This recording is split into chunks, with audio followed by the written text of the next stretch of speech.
Good morning, welcome to school learning. आज हम class 9th की एनसीईआरटी की भूगोल की पुस्तक का पहला अध्याय का क्वेश्चन आंसर डिस्कस करेंगे। इससे पहले हमने इसकी थ्योरी डिस्कस कर ली है। जिन लोगों ने थ्योरी नहीं देखा है वे लोग थ्योरी देख लें ताकि क्वेश्चन आंसर आपको अच्छे से समझ में आ जाए। थ्योरी का लिंक आपको नीचे डिस्क्रिप्शन बॉक्स में मिल जाएगा। इसके अलावा आप आई बटन पर भी इसे देख सकते हैं। तो चलिए अब हम इसे स्टार्ट करते हैं और देखते हैं। जैसे कि इसमें आपको कहा जा रहा है कि कर्क रेखा किस राज्य से नहीं गुजरती है। आप इसे मैप के जरिए भी बहुत आसानी से समझ सकते हैं। चलिए हम इसे समझाते हैं कि आप लोग भी सोचें कि कर्क रेखा किस राज्य से होकर नहीं गुजरती है। तो यह जो है उड़ीसा राज्य से होकर आपको नहीं गुजरती है। पहले आप क्वेश्चन का आंसर देख लीजिए, फिर आपको इसको मैप के द्वारा भी समझा दिया जाएगा। अब चलिए दूसरे पे चलते हैं कि भारत का जो सबसे पूर्वी देशांतर है वो कौन सा है। तो भारत का सबसे पूर्वी देशांतर जो है 77 डिग्री 6 से पूर्व की ओर है, पूर्वोत्तर की ओर यानी कि। अब चलिए तीसरे क्वेश्चन पे आगे बढ़ते हैं। ये आपका ऑब्जेक्टिव है, हम इसे मैप के जरिए भी आपको अभी अच्छे से समझाएंगे। पहले इन चीज़ों को देख लीजिए। उत्तराखंड, उत्तर प्रदेश, बिहार, पश्चिम बंगाल और सिक्किम की सीमाएं किस देश को छूते हुए जाती हैं। तो ये सारी जो है उत्तराखंड, उत्तर प्रदेश, बिहार, पश्चिम बंगाल और सिक्किम की सीमाएं ये नेपाल को होते हुए गुजरती हैं। आप लोग इसे नोट भी करते जाएं या अपने बुक में क्वेश्चन में आंसर में टिक मारते हुए जाएं। आपके बुक में ये क्वेश्चन दिए गए हैं जो कि पेज नंबर 6 में है। अब चलिए आगे की ओर बढ़ते हैं। ग्रीष्मकाल में आप यदि कवरत्ती जाना चाहते हैं तो आप किस केंद्र शासित प्रदेश में जाएंगे। इसका जो आंसर है वो है आपको लक्षद्वीप। आप लक्षद्वीप जा सकते हैं ग्रीष्मकाल में यानी कि गर्मी में, जो कि एक केंद्र शासित क्षेत्र भी है। अब चलिए आगे की ओर बढ़ते हैं। मेरे मित्र एक देश के निवासी हैं जिस देश की सीमा भारत के साथ नहीं लगती, तो आप बताइए वो कौन सी हैं। हम आपको 2-3 तरीके से ऑब्जेक्टिव हल करना बताएंगे। पहले तो अगर आपको भारत के पड़ोसी देश के बारे में नाम मालूम है तो भूटान भी है, बांग्लादेश भी है, नेपाल भी है। कौन है जो नहीं है, तो तजिकिस्तान। आप अगर 3 आंसर आपको मालूम है तो आप चौथे को आराम से छांट सकते हैं। एक तो ये तरीका है, ऊपर से आप इसे मैप से आराम से जान सकते हैं। तो मेरे मित्र एक देश के निवासी हैं जिस देश की सीमा भारत के साथ नहीं लगती, तो वो कौन से देश हैं। तो आपको भी मालूम चल गया होगा कि वो क्या है, तजिकिस्तान है। अब चलिए इसे हम एक बार मैप से समझ लेते हैं अच्छे से। क्वेश्चन आप लोग एक बार पढ़ लें या अपने बुक को भी खोल सकते हैं आपके सामने। जैसे कि यहाँ पहला क्वेश्चन पूछा जा रहा है ना कि कर्क रेखा जो है किस राज्य से होकर नहीं गुजरती है। तो आप मैप का चित्र अपने बुक में निकाल लें। वैसे मैं भी आपको यहाँ दिखा रही हूँ। जैसे कि यहाँ पे आप देख रहे होंगे, यहाँ पे कर्क रेखा है और इसका आंसर क्या था कि आपको उड़ीसा जो है वो यहाँ से होकर नहीं गुजरती। अब देखिए इसमें उड़ीसा का नाम यहाँ पे कहीं भी नहीं है। यहाँ पे गुजरात है, मध्य प्रदेश है, बंगाल है और मिजोरम है। तो आप मैप देख के भी आसानी से बता सकते हैं कि पहला का आंसर क्या था। तो पहला का आंसर आप जो आपसे पूछा था, मैप देखकर बहुत आसानी से इसे हल कर सकते हैं कि कर्क रेखा जो है किस राज्य से होकर नहीं गुजरती है, तो उड़ीसा से। अब चलिए उसी तरीके से आप कुछ क्वेश्चन खुद भी हल करें। जैसे कि दूसरा मैं आप लोगों पे छोड़ रही हूँ, ये आपको इस मैप में नहीं मिलेगा जो मेरे पास है। ये बुक में और भी बहुत सारे मैप दिए गए हैं, आप उसमें आसानी से ढूंढ सकते हैं कि भारत का सबसे पूर्वी देशांतर कौन सा है। वहाँ पे जो 77 डिग्री 6 पूर्वोत्तर की ओर होगा वही इसका आंसर है। अब यहाँ पे लिखा गया कि उत्तराखंड, उत्तर प्रदेश, बिहार, पश्चिम बंगाल और सिक्किम की सीमाएं किस देश को छूती हैं। फिर से वापस से अपने मैप पे आ जाइए और इसे आप देखिए कि ये नेपाल है। आपको वैसे भी मालूम होना चाहिए। आप एक चीज़ को ध्यान में रखिएगा और उसके बाद जो है मैप की ओर बढ़ते हुए आप आसानी से इसे ढूंढ सकते हैं। चलिए तो 1-2 मैंने आपको खुद सिखा दिया और बाकी का आप खुद भी ढूंढो। वैसे मैंने आपको इसका आंसर दे दिया है, लेकिन अगर मैप के जरिए आप खोजेंगे तो आपको किसी भी आंसर का जरूरत नहीं है, क्योंकि आपके पास मैप ऑलरेडी होगा। आपको एग्जाम में भी अगर क्वेश्चन पूछे जाते हैं तो आपको 1-2 क्वेश्चन मैप से भी पूछा जाता है। तो आप मैप को देखकर समझें, अपने ओर से इसमें से नेपाल खोजें और उसके अलावा जो है उत्तराखंड, उत्तर प्रदेश, बिहार, पश्चिम बंगाल और सिक्किम की सीमाएं जो हैं किस किस देश को छूती है। तो आपको बहुत आसानी से पता चल जाएगा कि ये नेपाल को छूती हैं। अब चलिए हम आगे की ओर बढ़ते हैं। आगे जो कुछ क्वेश्चन दिए गए हैं उनको डिस्कस करते हैं। ऑब्जेक्टिव हो गया होगा, आप लोग टिक कर लीजिएगा। वैसे आपको इसका PDF जो है वो डिस्क्रिप्शन बॉक्स में आसानी से मिल जाएगा। अब चलिए जो क्वेश्चन दिए गए हैं ये 1 नंबर या 2 नंबर में पूछे जाते हैं सब्जेक्टिव। अब चलिए शॉर्ट टाइप है, इसको पढ़ते हैं और समझते हैं। अरब सागर तथा बंगाल की खाड़ी में स्थित द्वीप समूह का नाम बताइए। दक्षिण में कौन कौन से द्वीपीय देश हमारे पड़ोसी हैं। आप भी इसे भी मैप से हल कर सकते हैं। जिस तरीके से मैंने आपको बताया कि आप मैप देख के आसानी से हल कर सकते हैं। 1-2 बार क्वेश्चन पढ़िए और आसानी से मैप में जाकर इसे हल करिए। अरब सागर तथा बंगाल की खाड़ी में स्थित द्वीप समूह के नाम बताइए और दक्षिण में कौन कौन सी द्वीपीय जो हैं हमारे पड़ोसी देश में। अरब सागर तथा लक्षद्वीप में जो है वो बंगाल की खाड़ी, अंडमान निकोबार द्वीप समूह है, और जो है दक्षिण में श्रीलंका तथा मालदीव जो है हमारे देश पड़ोसी देश हैं। चलिए अब इसे देख लेते हैं। अरब सागर और बंगाल की खाड़ी, आप आ जाइए एक बार मैप पे, हम एक बार आपको बता देते हैं, लेकिन आप खुद भी कोशिश करिएगा। यहाँ पे देखिए, आप अपने बुक में भी खोल कर देख सकते हैं। यहाँ पे आपको दिख रहा होगा, यहाँ अंडमान है, अंडमान निकोबार, यहाँ पे आपको लक्षद्वीप दिया हुआ है। और फिर से क्वेश्चन को पढ़िए, उसमें क्या कहा जा रहा है, और इसको देखिए अच्छे से और आपको समझ में आएगा। जैसे कि यहाँ पे दिया गया था कि अरब सागर में लक्षद्वीप और बंगाल की खाड़ी, तो अरब सागर में लक्षद्वीप है और बंगाल की खाड़ी में जो है वो अंडमान निकोबार है।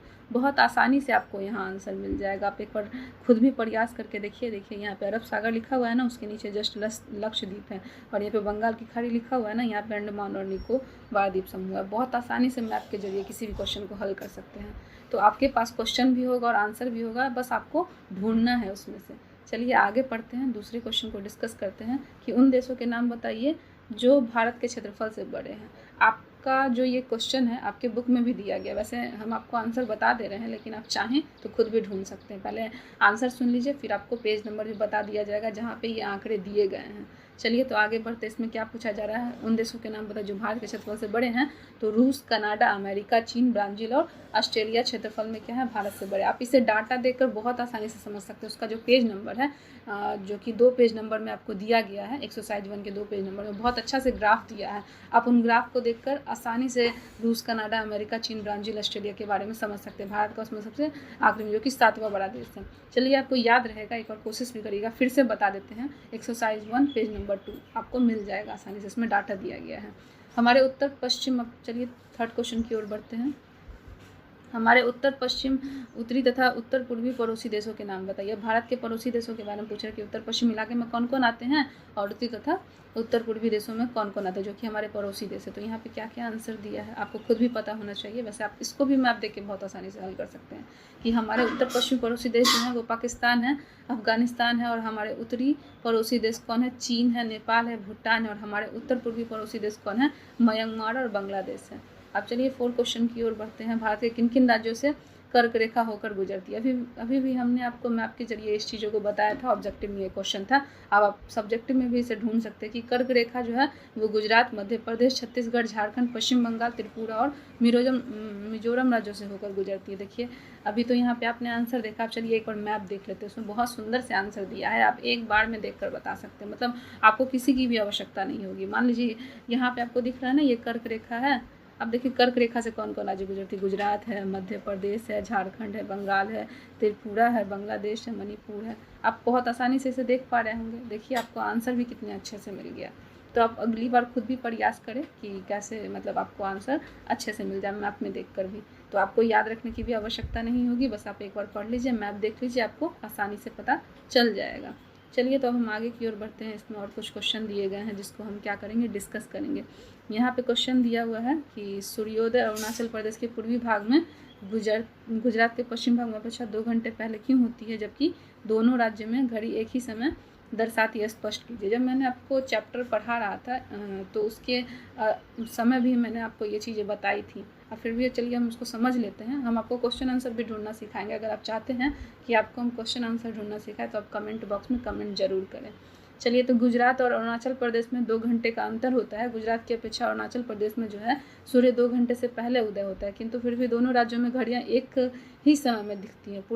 पृथ्वी पर एक अक्षांश घूमने में 4 मिनट का समय लेती है, इसलिए 15 अक्षांश घूमने में पृथ्वी को 1 घंटा लगता है। भारत का अक्षांशीय विस्तार 30 डिग्री है और इसलिए देश के सबसे पूर्वी तथा पश्चिमी भाग के समय में 2 घंटे का अंतर होता है, किंतु भारत के सभी भागों में घड़ियाँ एक ही समय दिखाती है, क्योंकि भारतीय मानक 82 अक्षांश के अनुसार निर्धारित किया जाता है। इसलिए गुजरात और अरुणाचल प्रदेश दोनों ही राज्यों में घड़ियाँ क्या होती है, एक समान दिखती है। अब इसको आप 1-2 बार पढ़ेंगे तो भी आपको आसानी से समझ में आ जाएगा और आपको ये क्वेश्चन सिर्फ अभी काम नहीं आने वाला, आने वाले जनरल कंपटीशन एग्जाम में भी काम आएगा। तो आप इसको बहुत अच्छे से 1-2 बार पढ़िए, हम भी आपको इसको अच्छे से समझा देते हैं और आप इसे लंबे समय तक याद रखिएगा।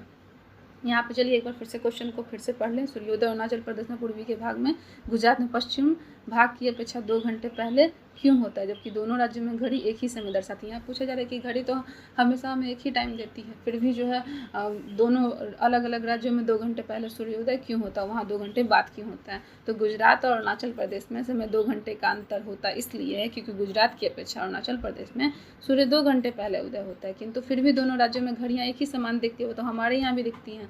पृथ्वी एक अक्षांश घूमने में 4 मिनट का समय लेती है, इसलिए 15 अक्षांश घूमने में पृथ्वी को 1 घंटा लगेगा। आप खुद भी कैलकुलेट कर सकते हैं। भारत का अक्षांशीय विस्तार क्या है, 30 डिग्री है, और इसलिए देश के पूर्वी तथा पश्चिमी भाग में समय में क्या होता है, 2 घंटे का अंतर होता है। किंतु भारत के सभी भागों में घड़ियां हमें एक ही समान दिखाती हैं। भारतमान के समय जो है 82 अक्षांश के अनुसार निर्धारित किया गया, इसलिए गुजरात और अरुणाचल प्रदेश दोनों ही राज्यों में घड़ियां क्या होती है, एक समय ही दिखाती है। आपको ये क्वेश्चन बहुत ही इंपॉर्टेंट है और आने वाले जनरल कंपटीशन एग्जाम में पूछे जाएंगे। अब बच्चों लोगों को भी ये पूछे जाते हैं, बड़े लोगों को भी पूछे जाते हैं, यूपीएससी बीपीएससी और भी बहुत सारे में टीचर वाले एग्जाम में भी आपको मिलेंगे। तो आप इसे याद रखें, ये काफ़ी ज़्यादा महत्वपूर्ण क्वेश्चन है। चलिए अब आगे की ओर बढ़ते हैं। हिंद महासागर में भारत की केंद्रीय स्थिति इस प्रकार लाभ प्राप्त हुआ। हिंद महासागर में भारत की केंद्रीय स्थिति से इसे किस प्रकार लाभ प्राप्त हुआ। यहाँ आपसे पूछा जा रहा है कि बहुत सारे महासागर हैं, उसमें हिंद महासागर में भारत को केंद्रीय स्थिति का लाभ कैसे प्राप्त हुआ। तो चलिए इसे समझते हैं। जब मैंने आपको थ्योरी डिस्कस किया था तो भी इसे समझा दिया था, फिर इसे हम समझ लेते हैं। भारतीय भूखंड पूर्वी एवं पश्चिमी एशिया के केंद्र में स्थित हैं। जो भाग एशिया महाद्वीप से जुड़े हुए हैं, भूगर्भ एवं पर्वतीय दरियों की सहायता से वही भाग इसे उत्तर पश्चिम एवं पूर्व दिशा में इसके पड़ोसी देशों से जोड़ता है। दक्षिण प्रायद्वीप भारत भाग हिंद महासागर के अंदर दूर तक चला जाता है, जिससे भारत को पश्चिमी तट से पश्चिमी एशिया, अफ्रीका और यूरोप तथा दक्षिणापूर्व पूर्वी तट से पूर्वी एशिया के देशों के साथ नज़दीकी संबंध बनाने में मदद करता है। भारत की सामरिक स्थिति ने प्राचीन समय में ही जल एवं थल मार्गों से विचार एवं सामान में आदान प्रदान करने की सहायता की। यही कारण है कि हिंद महासागर में भारत की स्थिति जो है अत्यंत महत्वपूर्ण है। उत्तर पर्वतों के आर पार जाने वाले विभिन्न दरों से प्राचीन यात्रियों को आने जाने का मार्ग मिलता था। उपनिषद, रामायण, पंचतंत्र की कहानी, भारतीय अंकों को दशमलव प्रणाली संबंधित विचार इसी के माध्यम से विश्व के अन्य भागों में पहुंचा।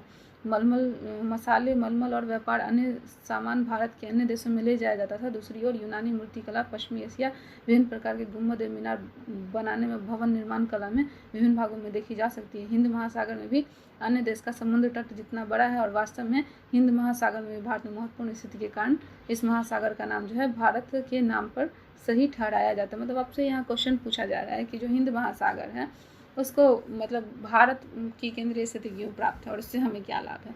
तो हम जानते हैं कि आप प्राचीन इतिहास में जाइएगा तो आपको पंचतंत्र में विष्णु शर्मा की पंचतंत्र की एक पुस्तक है जिसमें ये दिया गया है कि हिंद महासागर को क्यों भारतीयों का नाम दिया गया है। आप जानते भी हैं कि इसके साथ हिंद लगा हुआ मतलब हिंद महासागर, तो इसका बहुत सारा हमें लाभ ऐसे प्राप्त हुआ और इसका नाम क्यों हिंद महासागर पड़ा। आप रामायण, पंचतंत्र की पुस्तक इसके माध्यम से जान सकते हैं, उपनिषद के माध्यम से। तो इसीलिए हम आसानी से कह सकते हैं जब इन मतलब बहुत सारे महाकाव्यों में इसकी रचना दी गई है कि हिंद महासागर को मतलब भारतीय महासागर का नाम क्यों दिया गया, तो उसके पीछे बहुत सारे कारण हैं। पहला तो यह कि भारतीय भूखंड एवं पश्चिमी एशिया के केंद्र में यह स्थित है। मतलब यह जो हिंद महासागर है वो कहाँ है, तो भारतीय भूखंड एवं पूर्वी पश्चिमी एशिया के केंद्र में। मान लीजिए ये हिंद महासागर है और जो है यह आपको कहाँ स्थित है, तो यह आपको दोनों चीज़ में, एक तो भारतीय भूखंड हो गया, उसके बाद आपको इधर जो है पश्चिमी एशिया का केंद्र है। ठीक है, तो ये मतलब बीच में स्थित है। एक तो एशिया और ऊपर से भारतीय भूखंड, एशिया के अंतर्गत ही भारत आता, आपको पता ही है। चलिए अब इसे आगे समझते हैं। जो भाग एशिया महाद्वीप से जुड़ा हुआ है इसका भूभाग जो है पर्वतीय दर्रों की सहायता से है और वही भाग इसे उत्तर पश्चिम पूर्वी दिशा में इसके पड़ोसी देशों से जुड़ता जाओ। हमारे भारत के पड़ोसी देश कौन कौन आपको पता ही है, पाकिस्तान, नेपाल, भूटान और भी बहुत सारे ऐसे देश से आप खुद भी सोचिए। उसके बाद जो यहाँ का दक्षिण प्रायद्वीप है भाग हिंद महासागर के अंतर्गत दूर तक चला गया, मतलब इसको छूते हुए जो महासागर है। उसके बाद जिसे भारत को पश्चिमी तट से पश्चिमी एशियाई, अफ्रीका और यूरोप और दक्षिणी पूर्वी एवं पूर्वी तट से पूर्वी एशिया के देशों के साथ नज़दीकी संबंध बनाने में मदद करता है। और ये जो मतलब हिंद महासागर, ये तो भारत से जुड़ा ही है, भारत के पड़ोसी देशों से भी जुड़ा है और यूरोप से भी जुड़ा हुआ है, यूरोप से, अफ्रीका से, ताकि उससे संबंध बनाने में हमें आसानी होती है।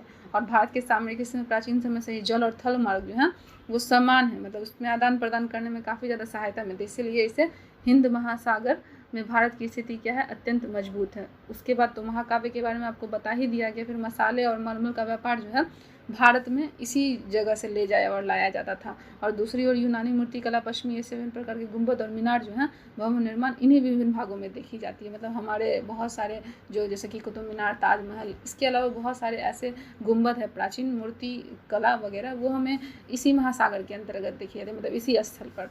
तो इसीलिए हिंद महासागर को हिंद महासागर कहा जाता है, मतलब इसीलिए इस महासागर का नाम हिंद महासागर दिया गया है। हिंद महासागर में किसी भी अन्य देश का समुद्र भारत जितना बड़ा नहीं है, मतलब जितना बड़ा ये है उतना बड़ा जो है कहीं नहीं है। वास्तव में हिंद महासागर भारत की एक महत्वपूर्ण स्थिति के कारण इसे क्या नाम दिया गया है, भारत का नाम दिया गया, जो कि क्या है, हिंद महासागर है। अब चलिए कुछ क्वेश्चन है जिसको हम मानचित्र की सहायता से समझते हैं।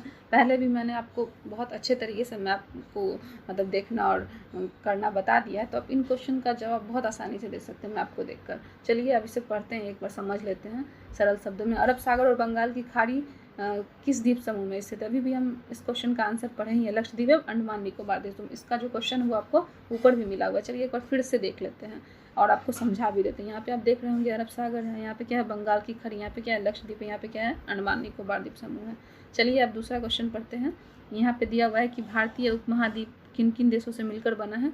तो आप यहाँ पे भी आप आसानी से मैप के जरिए बता सकते हैं कि क्या क्या है, पाकिस्तान है, अफगानिस्तान है, चीन है, नेपाल, भूटान, म्यांमार और बांग्लादेश, सब इसके पड़ोसी देश। आप आसानी से इसे समझ सकते हैं मैप के जरिए। आप खुद भी खोजें और बताएं हमें कमेंट बॉक्स में। कर्क रेखा कौन कौन राज्यों से होकर गुजरती है? अभी भी हमने आपको इस क्वेश्चन का आंसर ऊपर भी बता दिया, आप यहाँ से देखिए और आसानी से समझे। सब रिपीट क्वेश्चन है।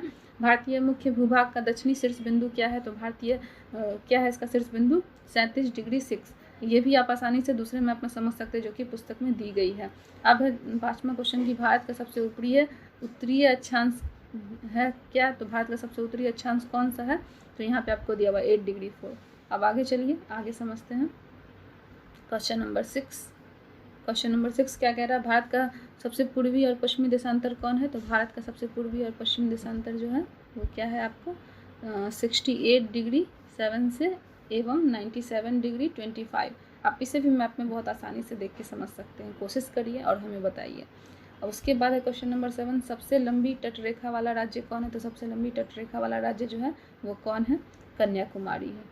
ये सब याद रखने के लिए योग्य बातें हैं, आपको जनरल कंपटीशन में भी काम आएंगी। ये सारी चीज़ें भारत और श्रीलंका को अलग करने वाली संधि क्या, हम इसको बहुत अच्छे से आपको समझा दिए थे जब हमने थ्योरी डिस्कस किया था। इसको पाक जल डमरू बोलते हैं। हम आपको बताए भी थे कि इसका मतलब पाक जल डमरू है। तो बहुत सारे बच्चे कन्फ्यूज कर जाते हैं कि पाक है तो पाकिस्तान और भारत का होगा, लेकिन ऐसा नहीं, पाकिस्तान का नहीं, भारत और श्रीलंका का। वो क्या है? पाक जल डमरू। यहाँ पे आपको आंसर भी दिया गया है, आप देख सकते हैं। ऐसे आप ऐसे भी याद रख सकते हैं कि पाक जल डमरू भारत और श्रीलंका को जोड़ती है। और भारत और पाकिस्तान को कौन जोड़ती है? तो रेड क्लिफ लाइन। भारत के केंद्र शासित क्षेत्र कौन कौन है? आपको इसे याद रखना चाहिए। आप मैप के द्वारा भी इसे समझ सकते हैं। अंडमान एवं निकोबार द्वीप समूह, चंडीगढ़, दादर एवं नागर हवेली, दमन एवं दीव, लक्षद्वीप, पांडिचेरी और दिल्ली। ये हमारे 7 जो है केंद्र शासित प्रदेश है, 7 यूनियन टेरिस्ट। अब जो है आप इसको अच्छे से देखें, मैप को समझे, बाकी क्वेश्चन खुद भी डिस्कस करें। 1-2 बार मैप को अच्छे से समझे, आपको आसानी से समझ में आ जाएगा। मैप कोई बहुत बड़ी चीज़ नहीं है हल करने के लिए। आपको अब तक अगर कठिन लगा होगा आज तक, तो मैंने आपको बहुत अच्छे से इसे डील करना बता दिया। आप कोशिश एक बार ज़रूर करें, आपको आसानी से समझ में आ जाएगा। तो चलिए अब हम इसे समाप्त करते हैं। और एंड करने से पहले आप सभी लोगों से यह कहना चाहते हैं कि आप लोगों के अच्छे व्यू हमें देखने को मिले। आप इसे व्यू करने के साथ साथ लाइक कमेंट ज़रूर करें और अपने दोस्तों में भी इसे शेयर करें। आपका लाइक हमारे लिए ब्लेसिंग होगा और हमने अभी तक जितना काम किया है और भी अच्छा करेंगे अगर आपका लाइक और सब्सक्राइबर जो है वो हमें मिले, ताकि हम ये समझ सके कि हमारा वर्क जो है आप लोगों को पसंद आ रहा है। तो चलिए अब मिलते हैं अपने नेक्स्ट वीडियो में। Thank you.